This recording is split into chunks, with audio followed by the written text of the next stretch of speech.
अस्सलाम वालेकुम नाज़रीन, मैं अपने इस वीडियो के ज़रिए आप लोगों तक कुछ इन्फॉर्मेशन कैनोला के हवाले से शेयर करूंगा। इस साल अपने फार्म हाउस पे बजाय गंदम उगाने के हम लोगों ने कामयाबी से कैनोला काश्त किया और इसकी अच्छी पैदावार हासिल की। आपको बताता चलूं कि कैनोला या सरसों जो है ये बारानी इलाके की कामयाब फसल है। इसको पानी की ऐसा सच ज़रूरत नहीं होती है, पानी के बगैर भी इसको उगाया जा सकता है। तो हमने इसको अपने फार्म हाउस पे काश्त किया और अच्छी पैदावार हासिल की। पैदावार हासिल करने के बाद दूसरा जो स्टेप था वो उसको बेचने का था। तो हमने फैसला किया कि इसको बजाय रॉ फार्म में मार्केट में बेचने के हम इसको प्रोसेस करके इसका जो तेल है वो खालस हालत में एंड यूज़र तक पहुंचाएंगे। और इस सिलसिले में हमारे दोस्त अहबाब ने बहुत सारे जो जानने वाले उन्होंने हमारी काफ़ी हेल्प भी की और इसको हम प्रमोट करने में कामयाब रहे। आइए मैं आपको दिखाता हूँ कि इस वक्त हमारे पास जो है कैनोला है उसकी कौन सी क्वालिटी है और इसका ऑयल जो है उसकी क्या पोजीशन है, हम इसको कैसे प्रोसेस करवाते हैं और इस सिलसिले में हमारे टेक्निकल एडवाइज़र जो हैं वो कौन हैं, उन्होंने हमें कैसे हेल्प आउट किया है, ये सारी बातें मैं इंशाल्लाह आप लोगों के साथ शेयर करूँगा। नाज़रीन, आपको आपके सामने मैं ये सीड अपने कैनोला का सीड रख रहा हूँ कि ये वो कैनोला है जो हमने अपने फार्म पे उगाया है। इसको हाइब्रिड कैनोला भी कहा जाता है। देसी सरसों के मुकाबले में इसकी इसकी प्रोडक्शन ज़्यादा होती है। आपको ये भी बताता चलूँ कि जो हाइब्रिड कैनोला होता है इसके दो इकसाम होती हैं। एक होता है जिसका बीज काफ़ी मोटा होता है जिसमें से ऑयल की प्रोडक्शन कम होती है। मेरे पास जो इस वक्त हाइब्रिड कैनोला मौजूद है, इसकी प्रोडक्शन जो है वो फी मंथ औसत जो है इसकी वो 15 से 17 किलोग्राम ऑयल है। और इसका ज़ाहिरी बात है जो कंपैरिजन जो है वो दूसरे सरसों के तेल के साथ नहीं किया जा सकता, क्योंकि दोनों के तेलों में काफ़ी हद तक फ़र्क मौजूद होता है। हमारा इसको प्रोसेस करने का तरीकाकार कोल्ड प्रेस है। हमारे एक अजीज़ के पास कोल्ड प्रेस मशीन भी है, उसके साथ हम जाके वहाँ से इसको प्रोसेस करवाते हैं। कोल्ड प्रेस के थ्रू हम इससे ऑयल हासिल करते हैं। उस ऑयल को फिर 1-2 दिन के लिए हम सेटल करने के लिए रख देते हैं ताकि उसके अंदर जो भी कचरा है या उसके अंदर जो भी ऐसी चीज़ है जो ऑयल के अलावा है वो बैठ जाए। वो जब बैठ जाती है तो उसके बाद हम उसको फ़िल्टर आउट करते हैं। फ़िल्टर करने के बाद जो प्योर होता है कैनोला जिसको हम खाने के लिए इस्तेमाल कर सकते हैं उसको हम आम बोतलों में डाल के एंड यूज़र तक पहुंचा देते हैं।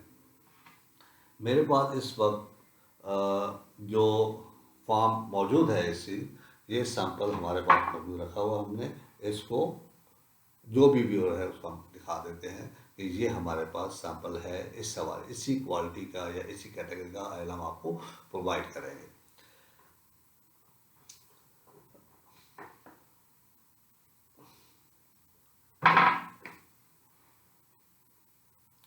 मेरे पास हमने पिछले हफ्ते कुछ ऑयल प्रोसेस करवाया था जिसको अभी हम सेटल करने की कोशिश कर रहे थे, इसमें से जो है कचरा वो बैठ जाए।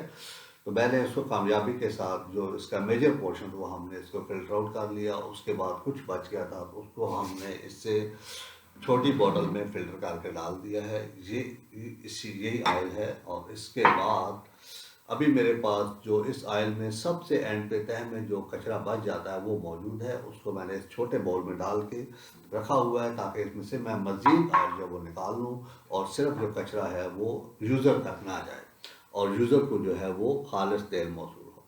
आपको नाज़रीन मैं दिखाता हूँ कि इस तेल की क्वालिटी कैसी है। अब ये जो बाउल है इसके अंदर कचरा मौजूद है जिसको मैंने ओवरनाइट रख दिया था, पूरे आराम सुकून से ये पड़ा रहा है। इसके अंदर जितना भी कचरा था वो सारा इसकी तह में बैठ चुका है और जो ऑयल था वो इसके ऊपर आ गया है, जिसको मैं चम्मच की मदद से निकाल के अलग कर लूँगा। उसको बोतल में डाल लेंगे और पीछे जो कचरा रह जाएगा उसको हम डिस्पोज ऑफ कर देंगे, उसको यूज़र तक नहीं पहुँचाएंगे। अभी ये देखें, ये हमारे पास इसका ऑयल है जिसको हम फिल्टर आउट कर सकते हैं।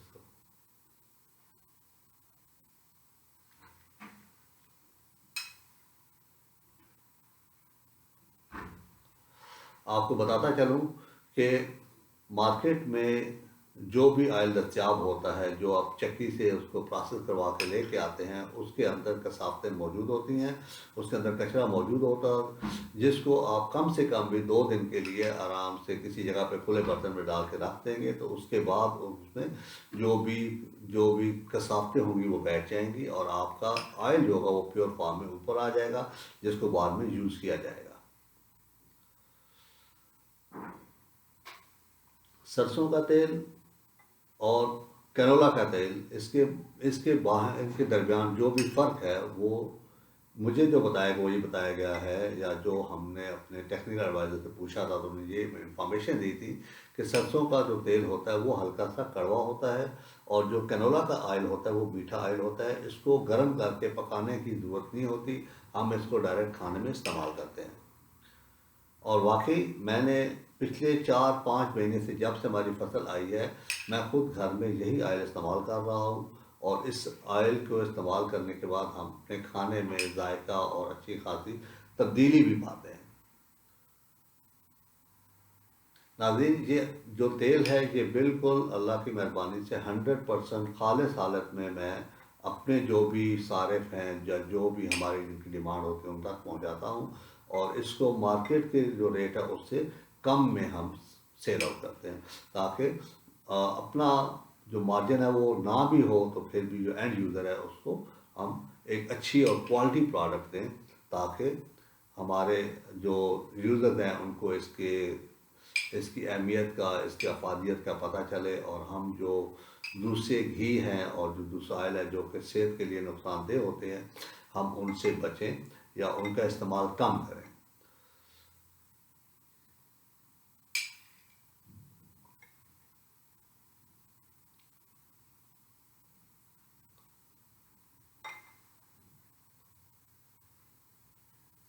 मेरे पास जो कैनोला का सीड मौजूद है, इसकी जो औसत पैदावार है वो 15 से 17 किलोग्राम फी मन के हिसाब से है। या अल्लाह का।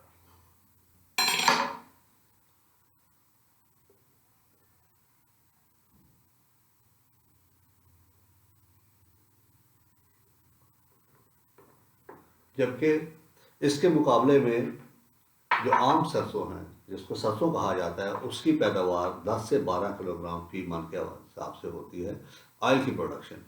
बाकी फ़ी एकड़ पैदावार इसकी या फ़ी एकड़ इसके लिए कितनी खाद चाहिए है, कितना बीज चाहिए है, या हम इसको किस मौसम में काश्त करते हैं, इसकी किस मौसम में काश्त से हम बेहतरीन पैदावार हासिल कर सकते हैं, कौन से एरिया में ये फसल काश्त होनी चाहिए, इन सब के हवाले से जो भी टेक्निकल एडवाइजरी है, जो भी मुनासिब रहनुमाई है, वो मैं इंशाअल्लाह अपनी नेक्स्ट वीडियो के ज़रिए आप लोगों तक पहुँचाऊँगा, जिसमें हमारे मावन और हमारे टेक्निकल एडवाइज़र हाजी मोहम्मद सत्तार साहब हमारे हमरा होंगे।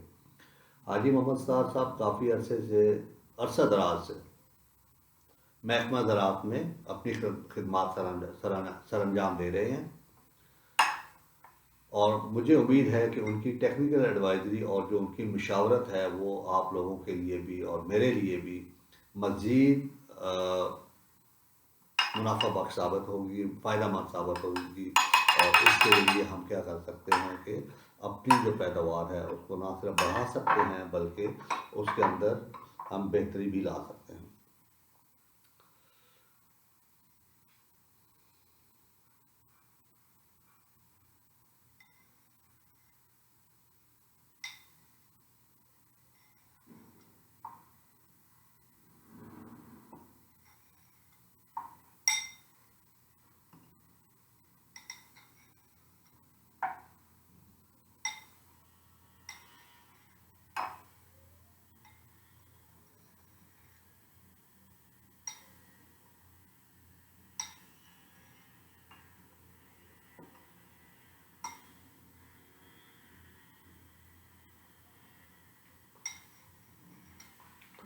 नाज़रीन, कैनोला ऑयल जो है, ऑयल को प्रोसेस करने के 2 तरीके होते हैं।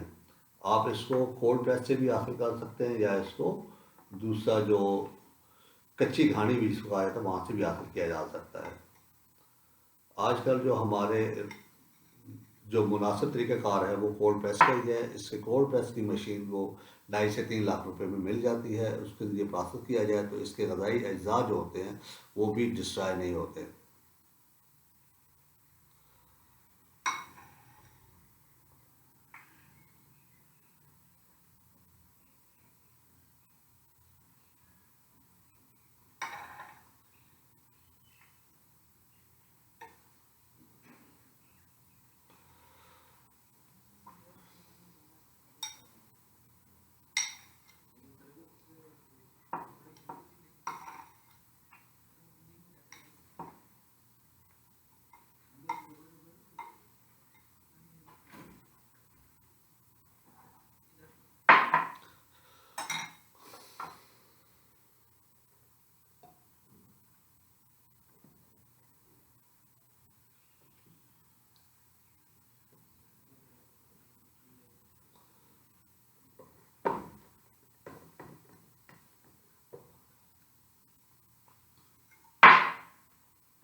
अभी आप देख सकते हैं कि मैंने तकरीबन एक बन कैनोला जो था वो प्रोसेस करवाया था, जिसमें से हमारा जो कचरा निकला है वो ये हाफ बाउल है, आधे बाउल जितना इसमें से कचरा निकला है। अब इस कचरे को हम मज़ीद फ़िल्टर आउट नहीं कर सकते हैं, और ये वाली चीज़ जो होती है ये हमारे खाने के ऑयल का हिस्सा नहीं होनी चाहिए। हम क्या कर रहे हैं, इसको प्रॉपर प्रोसेस करने के बाद 2-3 दिन का टाइम देते हैं, उसके बाद इसमें ये कचरा निकाल के डिस्पोज ऑफ कर देते हैं, और जो ऑयल होता है उसको बिल्कुल खालिस हालत में हम एंड यूज़र तक पहुंचा देते हैं। तो नाज़रीन, ये हमारी आज की वीडियो थी। उम्मीद है आप लोगों को इस वीडियो से अच्छी खासी रहनुमाई भी हासिल हुई होगी, और आप मज़ीद टेक्निकल एडवाइजरी के लिए, मज़ीद मुशावरत के लिए आप इसी वीडियो के कमेंट सेक्शन में अपने कमेंट से आप हमें आगाह कर सकते हैं। आप हमसे रब्ता भी कर सकते हैं। मोबाइल नंबर मैं ऐसे कमेंट सेक्शन में दे दूँगा, जिसके थ्रू आप मेरे से रब्ता कर सकते हैं, या अगर आप मुनासिब समझें, या अगर आपको मज़ीद टेक्निकल एडवाइज़र चाहिए हो तो मैं आपको अपने टेक्निकल एडवाइज़र जो हैं हाजी मोहम्मद फ़तार साहब, मैं आपको उनसे रब्ता करवा दूँगा, और वो भी आपको इंशाल्लाह मुफ्त और मुफीद मशवरे और रहनुमाई फ़राहम करेंगे, जिसके ज़रिए ना सिर्फ आप अपनी पैदावार को बेहतर कर सकेंगे, बल्कि आप ओवरऑल पाकिस्तान की बेहतरी के लिए भी काम कर पाएंगे। बहुत शुक्रिया आपका।